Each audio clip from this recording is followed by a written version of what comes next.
very proud to introduce our keynote speaker. Gordon Ramsay has been chief in the Wichita Police Department since 2016. He arrived there from Duluth, Minnesota, where he served as chief for several years, and he's been a police professional since he was 20 years old. He is community oriented. He supports civilian review processes. He serves on the President's Commission on Law Enforcement and the Administration of Justice. He supports body-worn cameras in policing. He is service-oriented, and special to me, he is a sociologist. It's also important to know that he was an early and innovative adopter of body-worn cameras. He has actively worked on body-worn camera use in federal task forces. He introduced body-worn cameras to his SWAT operations. He has supported innovative applications of body-worn cameras in domestic violence and sexual assault field investigations. I'm sure you'll enjoy his comments, and thank you, Chief, very much for speaking with us today. You bet. Thanks for the opportunity to speak with you today. I can imagine these Zoom meetings. I'm also on the, as mentioned, the President's Commission on Law Enforcement, and our meetings went from we're supposed to be 1 week a month at a location to hear testimony to about 3 to 4 days a week for 2 to 3 hours on the phone for a good portion of this summer. So I know that it gets difficult to sit and listen on these Zooms and to people. So I will try and keep things moving along, and I appreciate your attention. I've been a chief since 2006. My first department, we had put in-car cameras in 2007, and they immediately showed their worth. I had a call in, it was 2009, a beautiful Sunday night, about 11 p.m., and I got a phone call that we had shot and killed a 17-year-old with a baseball bat. And my first thought was that of serious concern and trying to imagine how this could happen. And then I saw the in-car video of the incident, and you could not put into words or articulate what you saw in that video. The 17-year-old charged the squad car, began smashing out the front windshield with a baseball bat. This officer backed up 200 some feet before he hit another car and locked himself in on the hitting that car on the passenger side as the male ran around to the driver's side and then smashed out the driver's side window. And the officer shot once and unfortunately killed this young man. But that video really, I don't know what we would have done without it, just because of the circumstances around a 17-year-old with a baseball bat. The video made the community understand very clearly what happened. And in 2011, because of my success with that, and seeing the value of the in-car camera, you know, the body cameras really started to come out and move along in 2011. Wichita began trying out many of the early axons. The battery life, some of the other features just were not very good initially. They wouldn't last, batteries wouldn't last long. They were cumbersome. They were just problematic in many senses. So with time, 2013, 2014 came along, and the systems really improved. The officers liked them. The video was much better. The battery life continued to go on. And we found tremendous value. But Wichita was really one of the first cities in the country to begin trying out the body cameras.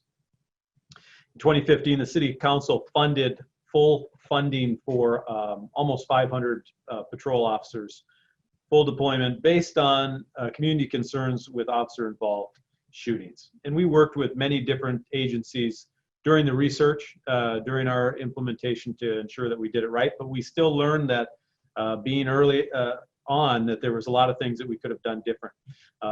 We frustrated some of our community partners that I'm going to talk about in the next slide.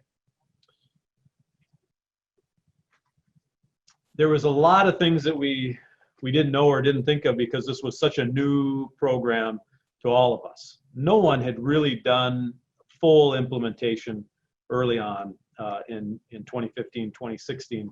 We were one of the first to fully implement it. And the amount of video we were capturing was, I think, about 35 to 40,000 videos a month. What we didn't know is that you really need to make sure, if you haven't already, is to work with your prosecutors so that they know the system. I remember about 6-7 months after we had implemented our cameras, officers, detectives, and court staff were still bringing over thumb drives of cases. And it was taking us a significant amount of time to put that video together and deliver it to the prosecutors. And when I found out about it, I was surprised. I didn't know how it had passed me, but we were supposed to be giving them access to our system so that they could pull the videos that they wanted to see when they wanted to see it off of the server. And somewhere along the line that got dropped, and detectives were spending a lot of time on this video. So we met, like I said, about 6 months after we implemented the system, with the DA, who was not really happy to have to spend that money to get into the system. So we paid for the first year for them so they could fund it and plan on it the next year. That was kind of our carrot and our way of making up for the mistakes of not involving them earlier. This was pushed politically as well. There was deadlines that certain elected officials had told the community we were going to meet, and so there was pushes in that sense where some of the implementation phases were rushed and we missed some things, and that DA portion was a big part of it. Not to mention the municipal court issues, where not everything, they were still trying to figure it out, getting access. We just hadn't worked enough with our local prosecutors, and you need to make sure you sit down and have those conversations with them. And then you have the public defenders as well. In my other job, which we implemented the body-worn cameras in 2014, the public defenders were upset at the amount of volume that they had to watch. I remember the chief public defender was a friend of mine, and he talked about how much more time it was taking his public defenders as well as his investigators to go through these cases. That was initially. As time went on, he really found the value of the cameras for himself, as they were, many of the, as they plead many cases, they found tremendous value in the video. But they were also had issues with bandwidth and being able to get the videos, being able to watch them given their bandwidth. And those were some of the frustrating issues for them.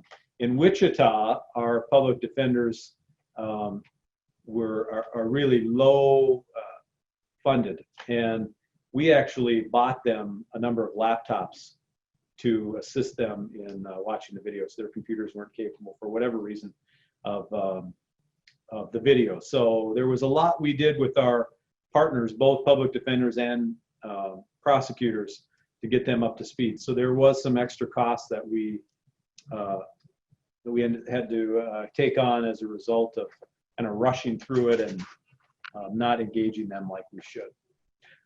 And it stressed relationships, but when we paid and ponied up, they were a little better with it. So there was a lot of other extra costs too that we learned along the way. The upgrade with the bandwidth at our stations that we thought would be sufficient turned out it wasn't. It was taking a lot of time to download the videos. It was problematic. So we had to spend for extra bandwidth and rush it as well. We provided we went with the system where the mounts are on the head, the video cameras on the head. We initially provided 2 mounts each, and we quickly found that we should have provided more options. I think there are 4 or 5 different kinds of mounts, and rather than just allowing them to choose 2, we should have just given them the whole gamut. It was a little more, but it would have been better in the long term to give them every mount that was available. The purchasing of the upgrades and warranties were also done, which helped us and has been a benefit to us right off the bat. The other thing that has come is we didn't initially outfit our SWAT team. After a number of incidents and seeing the value of the cameras, we wanted to provide that for SWAT. There was some initial resistance from SWAT on concerns about if the videos were public, that it would show some of their tactics. We all know that there's SWAT shows on TV where TV follows SWAT teams around, and So the tactics really aren't that secret anymore. But the old school of thinking that we don't want to show our tactics was a little problematic for me in getting them to buy in. We had this year we had some civil disturbances where officers were taking rocks and bottles and actually were shot at in a case or two. And we had their Kevlar helmets on. We didn't have mounts for the Kevlar helmets, so the officers were wearing their cameras on their lapel. And when we went to go and pull video to show the community how these guys and gals were taking rocks and bottles and what it looked like from their perspective, the cameras were all facing the butts and feet in front of the cops in front of them, and it really didn't portray the picture like it would have if it would have been on their helmets. So we also, during the middle of all the civil unrest, we had to rush those mounts for those helmets that we neglected to purchase sooner. So if you are in an urban area with civil disturbances, get all the equipment you need so you're not dealing with it when the problems arise. The other thing that you really need to have the right people in there that are passionate and have an interest in your contract and know it inside out. What is the replacement timelines? What are the warranties? What covers what? Delays can sometimes happen if you have an upgrade in your contract. Plan ahead. As crazy as the world is now with timelines, earlier it was toilet paper. Now I heard this week that pepperoni is delayed for some reason, that there's a pepperoni shortage. I don't know why there's a pepperoni shortage, but it's very similar to some of the issues we face with our upgrades and when you need equipment. Plan ahead and always have extra stuff on hand, because we have been delayed in a number of our upgrades and during a lot of our times of need. We have to wait because we weren't planning on it. So plan and order well in advance of your replacement time deadlines and your equipment needs. The other thing that's come up, and we are with Axon, how many licenses you have. That had not been a real issue for us when we've been dealing with Axon in the past, but recently they started to address, well, you've got this many licenses and you're using an extra 50. Well, previous interactions with their liaisons and us, the license numbers hadn't been an issue. Now it's becoming an issue. So know your license numbers, and if you do get extra, because we were wondering if it almost isn't a strategy by some of these companies to give you extra licenses and then say, hey, you're not paying for these, and they come back and now they want more money. So be aware of that. Your data storage is also another issue that you really need to focus on. You do not want to run out of data storage. Now, most of the deals now are unlimited, but I am aware of some of my colleagues that have underbought on data storage from different vendors, and they end up having large costs because they didn't have proper data storage. For me, what I've seen time and time again through 2 implementations of departments with body-worn cameras is it's so critical to have the right people facilitating the implementation and overseeing the program. It's not something that you want to put, someone that's been in trouble and you're going to assign them to punish them this program. It is far too critical.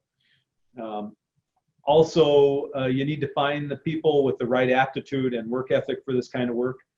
I have seen some of our staff that have really done tremendous work because they have a passion for it. They like the technology, they enjoy the work, and it has really helped our program improve. And it makes it everything it can be. But those that have come in and that haven't had the passion, we've seen not the best product, not the best workmanship come out of what they've done. We've had to often go back and redo some of their work. We had a person that was overseeing it for a little while, and they were in charge of ordering the parts. We had different precincts that were running out of parts, and the officers were frustrated, and it was just a lack of interest in doing their job, or knowledge, more so probably interest, but lack of doing it right. So for us, having the high energy people with the passion for this work has really helped us with our success. A couple times we have had captains overseeing the program. You know, we had our implementation captain. He did a great job, but he ended up getting transferred. The program went to a new captain. And that was really detrimental because of all the issues with knowledge of the contract, the upgrade timelines, the understanding of the basics of the program. We lost a lot.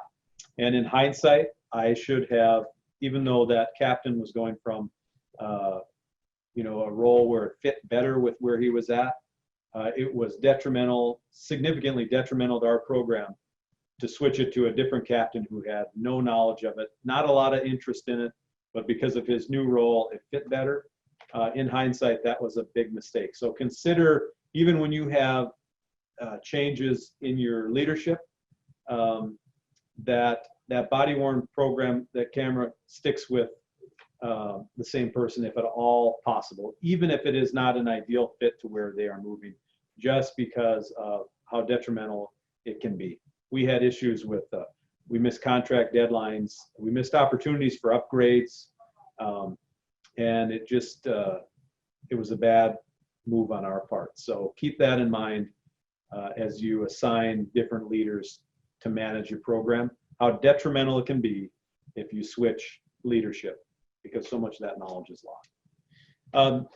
We could talk all day about policies around the body-worn camera, and we're going to talk on talk about some of the more high-profile policy issues. Make sure you engage your different law departments, your FOP, union, on the implementation and your policy. I'm sure many of you have your draft policies. When we were doing this in 14 and 15 and 16, there was not a lot of policies to pick from. I think in 2014, we could only find like 10 or 15 body-worn camera policies. There now, of course, is a significant amount of policies that you can look at and adapt to your department. That's very helpful, but engage your stakeholders in your policy development. The, you know, a couple of the big issues are ensuring the categorizing your videos are done properly and that those videos can be found when necessary. We have had some cases the last few years where we've needed videos that were critical to a case and they were miscategorized and deleted. Fortunately, it hasn't happened as much as it could, considering the hundreds of thousands of videos that we're doing, that we're taking and storing. But you got to make sure that categorization is done properly so that your good videos aren't lost. The training for your staff on how to label the videos and uniformity is critical for when you're looking for the videos. We audit labeling and adherence to our policy so that things don't start to slide. I can tell you in both departments, we have those precincts or work groups that are really good about labeling and getting their cases, their videos labeled and downloaded immediately. And then there's some that have issues. And because of the criticality of videos in today's world, we need to make sure that your staff are getting those cases labeled and done as soon as possible so that there aren't problems with videos getting lost or mislabeled. I would strongly urge you to consider audits to make sure that things are being done right, so that you're not a year or two down the road and people tell you, well, this is the way we've been doing it, and you find out it's all screwed up. Audits are an important part of having a successful body-worn camera program from my observations. The other big issue that we still are really evolving through is the need to activate and deactivate a camera and when they should be on and off. We thought in the past that it was okay to deactivate it when officers were having private conversations, or if there was a UC involved, or other sensitive case, naked bodies, naked people. But really the program is evolving now where those cameras are on all the time. And one of the cases where it became evident to me that we need to consider evolving and changing the deactivation feature was out of Sacramento a year or two ago when they had officer-involved shooting that was controversial, and officers turned off their voice portion of their camera, and the state law required that they release their videos, and the community immediately assumed that they were doing something nefarious. So that deactivation issue is really something that I would urge you to consider. And really the best practices seem to be more of leave the camera on until it's going to be turned off for the end of the case. Otherwise, right now in the current climate in policing, people are assuming that there is a reason the officer's doing it, which is for the wrong reason.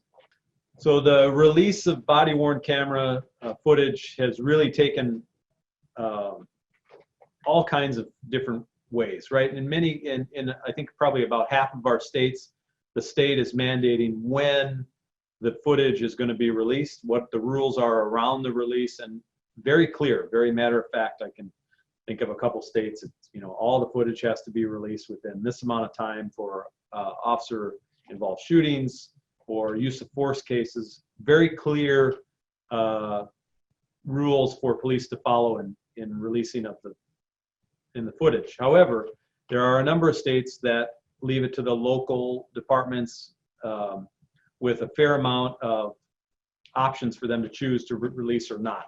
And those are the areas where we're seeing more controversy, when there is not the options, or when the departments have the options to release or not. In Kansas, we have a fair amount of leeway on what we can release.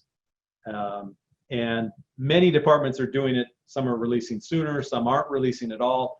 And there is no uniformity among police departments here on how to release the body-worn cameras. I personally, now having been involved with this for legislatively for a number of years in 2 different states, I think it's best that the state sets the policy on video release so that everybody's following the same rules. However, if you don't have strong guidelines on what to release and what not to release, you have to make sure your policy is very clear on when you need to release. It has been problematic for me in a couple situations. We had an incident where a Muslim family was at a bank, and they were trying to deposit a $150,000, $200,000 check, and the bank was convinced that the check was fraudulent. They called us, the squads respond, the bank's saying that this check is fraudulent. Our day shifters do what day shifters do, and they bring the individuals trying to deposit the check down to headquarters to be interviewed by financial crimes detectives, and they find out that the check is good. Of course, the other thing to consider is that this was also, they were trying to deposit it. They didn't want any cash. Nonetheless, we had video of it, and we had video of the bank saying that this was fraudulent. I relied too heavily on our law department to make the decision. They initially said, well, you can't release it. And then they said, they initially said, you need to release it. And then after I was going to release it, they said, you can't release it. And ultimately, it became controversial. And of course, the community wasn't upset with the law department. They were upset with me and the department for saying we were going to release it and then saying we weren't. I would encourage you to do some tabletop exercises, go through some scenarios with your law department if you don't have clear-cut state statute on when to release and when not to. A little bit of work ahead of time will save you problems in the future. So take cases, look at some national cases that have come out on when releasing videos has been controversial, and talk with your law department about how would you handle those. You will be further ahead to do some of those, have some of those discussions with your law and ensure everybody is on the same page with releasing or not releasing. We continue to revise our policy as this whole body camera world evolves. We have also told officers, had a pretty generic initial charge on when they turn their camera on. We found that some officers were not turning their cameras on during like alarms, audible alarms. So again, we found that through some auditing. And I think it's important that that auditing, you remember how that auditing has helped us. And also make sure that your policy really is best practice and clear for your officers on when they should be turning off their cameras, because you will have an issue where an officer doesn't turn it on and says, oh, I wasn't sure, you know, because the policy wasn't clear. So make sure you have a very clear policy and that you're mirroring best practices on that. We also have had those continual issues with labeling, and we continue to adjust our policy to assist our detectives and staff in locating and sorting all these videos that just come in by the thousands, because it will be a problem, especially in larger departments where you're dealing with a lot of videos.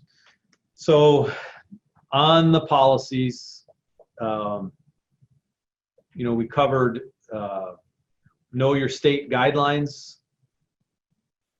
If you are ever asked if there are, you know, if you ever have an opportunity to have input into the state law, I would encourage you to provide it. Look at what other states are doing. You know, I believe a number of them are saying within 24 hours now that an officer-involved shooting cases, they need to be released. Obviously, there's, you know, our DA has concerns about quick releases if an investigation is still ongoing. But make sure you're at the table if you have an opportunity to give input on state legislation related to body cameras, and speak up so that your legislators do know your thoughts and opinions as they try to make these tough decisions. Right now, they're being pulled in many ways by small advocacy groups that oftentimes don't represent the criminal justice system and what is best for how we handle sensitive cases that are still ongoing, and your voice is necessary. Don't sit back and let bad policies and state laws take over when you have concerns about them. Legal law has, in my experience, has a desire to get heavily involved in your policies related to body-worn cameras. And a couple times I haven't spoken up enough on my feelings and beliefs and what my instincts were telling me. And each time I look back and I wish I would have. I should have, and I should have listened to my gut. Don't allow your legal advisors you know, to rule your policies without you having input and having discussion, coming to a mutual understanding. That bank case I told you about was embarrassing for me and our organization, and really it happened because we hadn't worked through things with law, and we had allowed law in our policy to determine what we would release and what we wouldn't. And ultimately, if you don't have a state law that guides it, they're going to look to the chief on why aren't you releasing this video? And they're not going to look at your law department. The lawyers are going to run when the media comes, and you're going to be stuck there holding onto the microphone trying to figure out what to say. I talk about your local, your city attorney guiding you, your legal advisors. I have a DA that feels very strongly against releasing video before an investigation is done and before his findings are complete. And he is a great partner, and I want to make sure that we're doing everything we can to ensure that we maintain a good relationship. So when we have had officer-involved shootings, we have, and we've had some controversial ones, we will get input from him on what he is okay with us releasing and not. He does not want anything more than snippets or still shots released, as he is very concerned about the impact that it will have on his case. And I get it, and I understand it, and I respect that. He is a very important partner for us. And while we may, I may want to release a little more and he wants to release a little less, I have found that our partnership is so important that, we've erred on the side of what he wants, and it's worked out okay. But he also gets pulled into that decision too on, why aren't you releasing more? And he can articulate a lot of the reasons that why he wants why he doesn't want it all released better than I can. And he is a good partner, and I would encourage you to have those pre-discussions with your DA on sensitive cases, critical incidents, officer-involved shootings, on what he or she's thoughts are on releasing part snippets or shots of the video. As well as, you need to engage your elected officials as well. If you're not carrying and feeding for your elected officials on these policies, nowadays we're seeing a trend to where they will work toward legislation on, even at the city level, on what you will release and not. So those relationships, those discussions are critical to have with your elected officials, and educating them on why you believe the way you do, the impact on releasing or not releasing, and just having that dialogue so they know where you're coming from, so that when something does happen, that they have basic understanding on your beliefs. And of course, that we are engaging our community more and more in policies, in policy development, and seeking their feedback and discussion and mutual understanding of what we need to do and what they would like to see, versus waiting for these critical incidents to come up. And we're stuck in a battle when we could have maybe avoided it early on by having the discussion of releasing what we're going to release and when ahead of time. I can't stress that. Pre-work will help you when there is a problem. As I mentioned, the tabletops have been helpful for us. We're always, you can Google police video release or not releasing in cases and find a whole litany of cases to discuss with your DA, elected officials, and community members and cops, so that when your incident happens, you'll be better prepared for it. And as I said, our DA here is a great guy. He is very conservative on his issues on releasing the video, and I totally understand where he's coming from. And he has been helpful for us on why we release what we do, rather than me standing there alone on releasing that stuff. We've had tremendous success with just still shots, of releasing still shots, within 24 hours of an incident, of a officer-involved shooting, or an action has been very helpful, or even short snippets of a video has also had tremendous impact on our calming tensions down in our community. The other thing that I've done a couple times is I have pulled those in, community leaders, to watch a video to help spread the word. Now, this can be a little more controversial, because who can be in the club and who can't. It's something to keep in mind when you have those videos that are stirring out there, that are causing discord and unrest. Pulling in, having a list of people that you want to see the video, that will handle the sensitive nature of these videos appropriately, but also help get the word out among the community, and to help calm the tensions that exist. That's worked well for me. I think in this day, though, there's more and more people that feel that there shouldn't be that special group, whereas 10 years ago, people were a little more understanding that only certain people could see the video. One of the things that happens to chiefs is our barometers often get off, right? Because we deal with unhappy people, extremists inside the department as well as outside the department. And we hear from a loud few, and oftentimes social media now is louder than ever, and our barometers have a tendency to get off. And so it is important that on these issues of releasing the video, that we stay grounded and work with these stakeholders to ensure that we are balancing the DA's interest in releasing only what we have to, and activists to release everything. And again, this is in those cases for those of you that have a state where you have some discretion in what you're going to release and what you're not going to release. I can think we've had a couple of shoots that were, when in hindsight, You know, the officer took the action they did based on the information they had at the time. And in releasing those snippets, it was helpful, even though in one case, the individual did not have a gun. The officer believed he had a gun. And even showing the movement and explaining the individual who shot's actions was beneficial, even though it was an unarmed person. Of course, there are, beyond the officer-involved shootings, you know, early on, you know, 5, 6 years ago, we were talking about, you know, what happens if, you know, remember, police capture people on the worst days of their lives. We go into people's homes.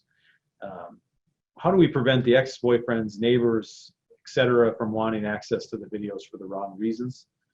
These are something, if your state hasn't determined, does not have a strict policy legislation on what to release and who can see it, these are things that you really need to keep in mind.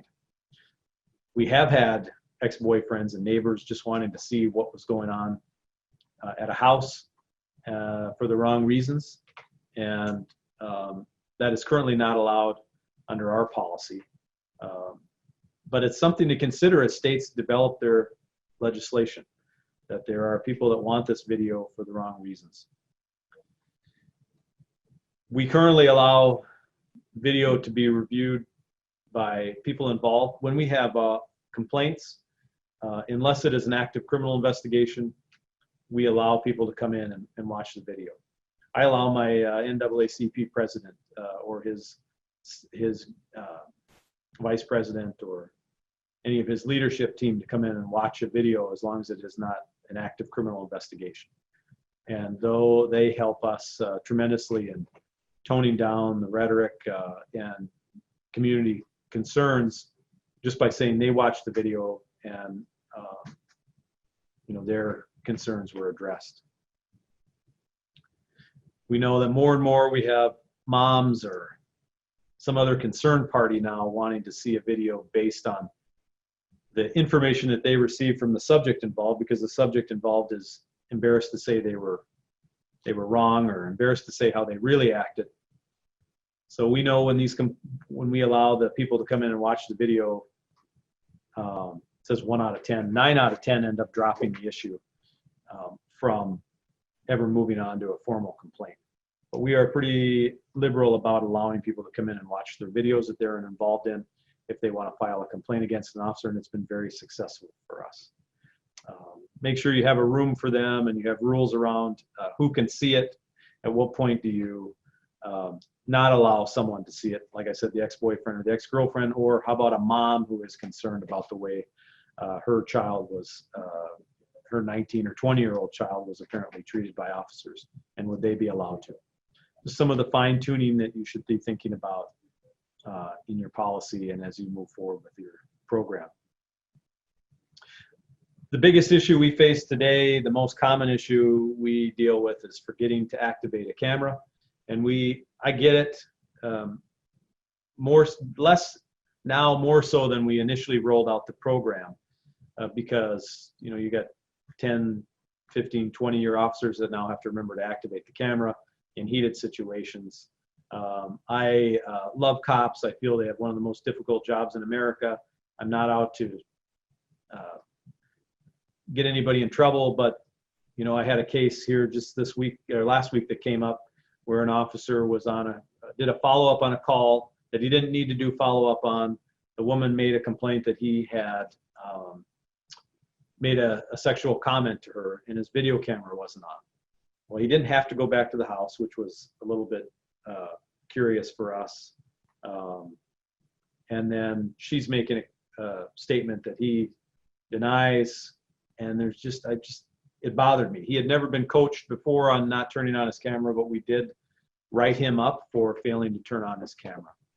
It would have prevented any further investigation, but it made me a little bit curious as to why he didn't have his camera on, and really made me question whether or not he said what he did. So he was written up, but to date, we have only coached and mentored guys on and document it, of course, in Blue Team when they don't turn on their cameras. After their first time, there is a discipline protocol if they do it more than once. Make sure you document when someone is not turning on their cameras. We didn't do that initially, and for whatever reason, we thought that the problem would get better, but we still have issues with officers forgetting to activate their cameras. So as we evolved, we did not have, as I mentioned, we did not have cameras for the SWAT team. They were very resistant to having them. But as time has moved on here, I felt stronger and stronger that we needed to have it for their sake. And so we tested a series of different mounts. You know, one of the things with the head mounts that we found, as soon as there's any type of altercation, at least half the time that head mount gets knocked off and the camera's swinging around looking at the ground. We did not want anything like that for SWAT, where it could be knocked against the wall. So we really did we tested a number of mounts to ensure that they were going to hold up and stay on the helmet and not be bouncing around showing the ground when we had a critical incident.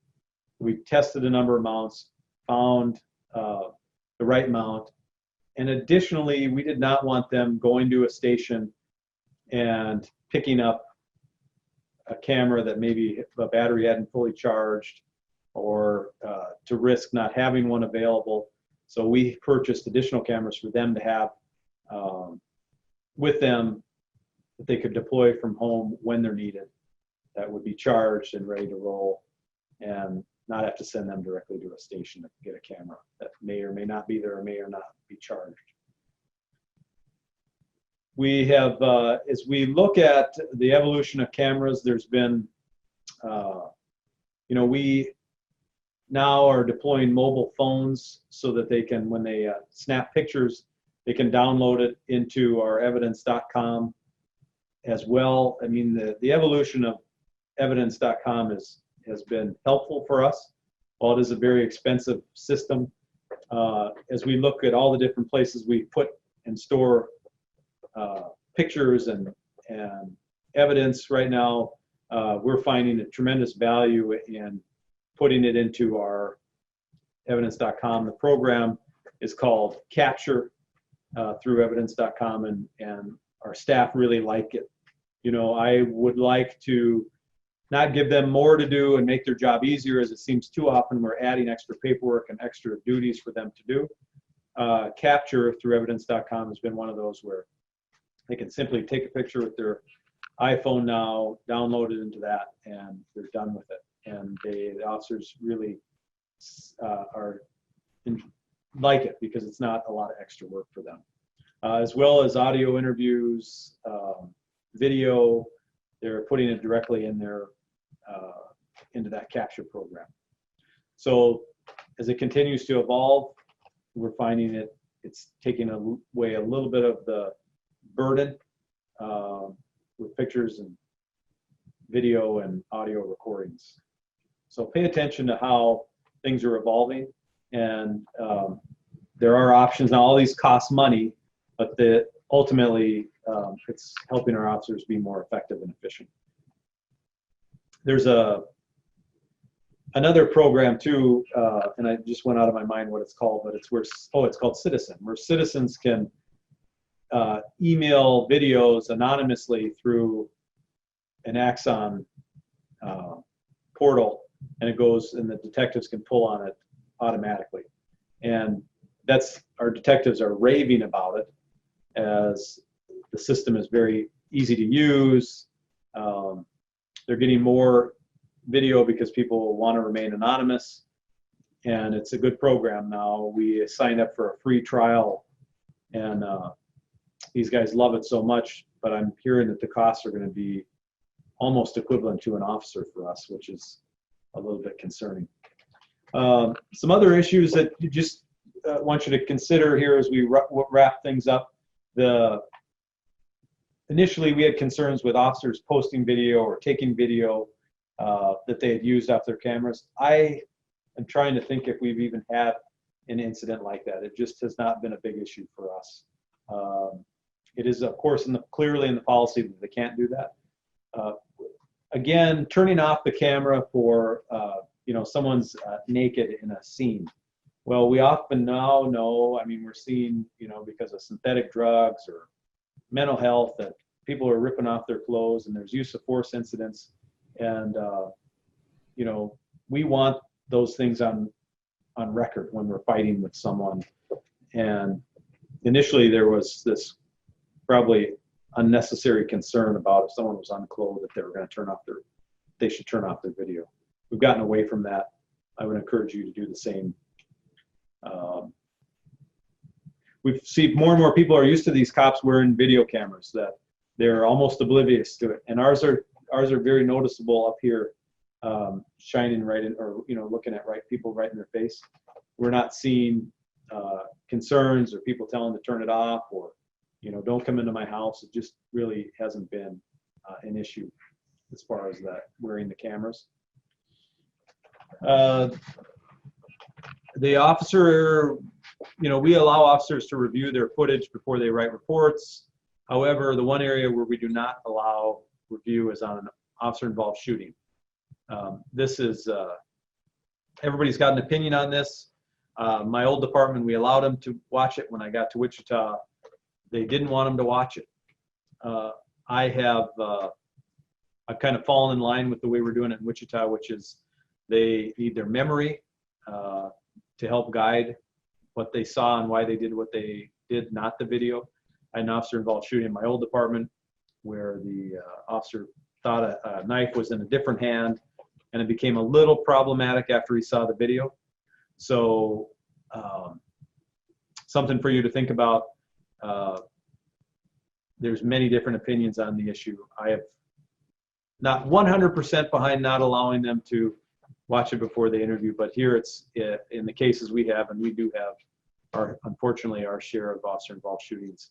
It has not been an issue, and our detectives really support this, as well as the leadership in the homicide unit that investigates our OYSs.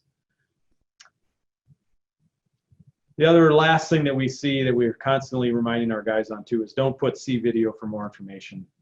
Some of them will try and take a shortcut on their report writing, and that's obviously not the purpose of video, is to say, is not to do reports. So keep that in mind, and make sure you nip that in the bud if you see it. Otherwise, that will spread like mold, because it's an easy out for some of our cops. Yeah, so the other thing, we added cameras to the sergeants. We had a sergeant involved in an officer-involved shooting shortly after our full implementation here, and I wish we would have had it at the time. We have 50 or so patrol sergeants, so it was an extra expense, but because these guys are out on the field per our charge, getting involved with cases, we wanted them to have it as well. We've added them for our community service officers, which are non-commissioned staff that help out on traffic accidents and calls where you don't need a police officer. They all have them. Our patrol lieutenants want them, as well as our detectives. Right now, it's cost prohibitive to give them to lieutenants and detectives, but they are pushing for it. So be ready for your staff to come up and say, I'd like one too. So keep that in mind. People that request the most videos are insurance companies by far, and attorneys. We get a significant number of requests, and it does take extra staff time that you're not having to deal with this now.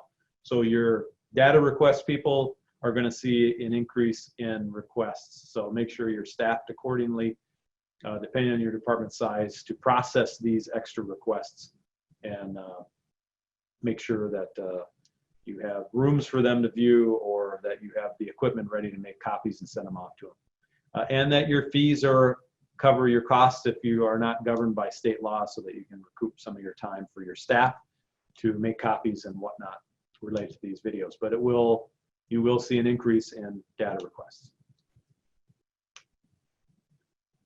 One last thing is we partnered with the feds. So there was the whole concern over federal task force officers that were embedded with federal agencies, and whose video was it if we were assisting the FBI or the ATF on a case. We had a pilot project to help determine the federal policy for partner agencies or task force members on who owns the video. We've worked through that. We've given like the marshals access on evidence.com. Ultimately, the feds are deciding, what will they release if we're involved in incidents involving them.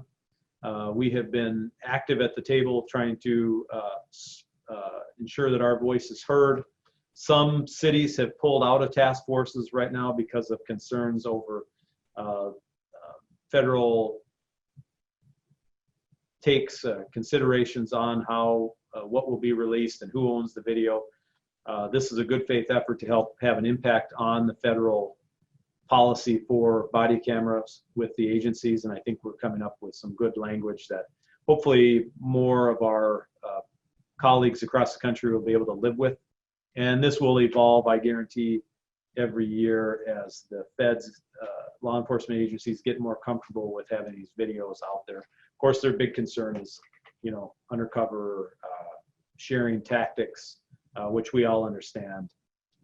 But we chose to be at the table and try and help maneuver their policies in a way that we can all live with. Stay tuned as they finalize their policies. I can't say enough good things about the body-worn cameras other than the costs, and that every time you turn around, you're going to find there's a new cost for this and a new cost for that. We clear a lot of complaints. We do believe that it has helped us save some time with investigating. It is not the be-all, end-all for dealing with complaints, but it definitely is helpful. You'll be glad you did it. As I said, though, the costs, it's like having another kid. They're always wanting to buy something else and buy this part or try this thing. And I'm constantly trying to find extra money in my budget or going to my manager to get money to help pay for more cameras or this new program or that program, because it works for us. I saw a question come up. I can answer it real quick. Right now, our TFOs are recording in certain cases, not when there is undercovers. When it is in the city or one of our cases, they are. But that policy is kind of in probably its home stretch of being finalized. I would like our task force officers, to record as much as possible, and that if we do have critical incidents, that we will handle it like it's a critical incident, regardless if it's a federal task force or not. I appreciate your attention. I hope I was able to add some things for you to consider as you move forward. And I'm here if you ever have any problems or concerns or want to bounce something off someone, I'd be happy to talk to them. So. Great. Thank you, Chief Ramsay. We sincerely appreciate your time. I think we've all heard a great number of things that we need to be considering as agencies develop their body-worn camera programs, and even as they continue to expand their body-worn camera program. So we sincerely appreciate your time and all the lessons learned from a leader in the field. So thank you again. Yeah. Wish you all well. Thanks.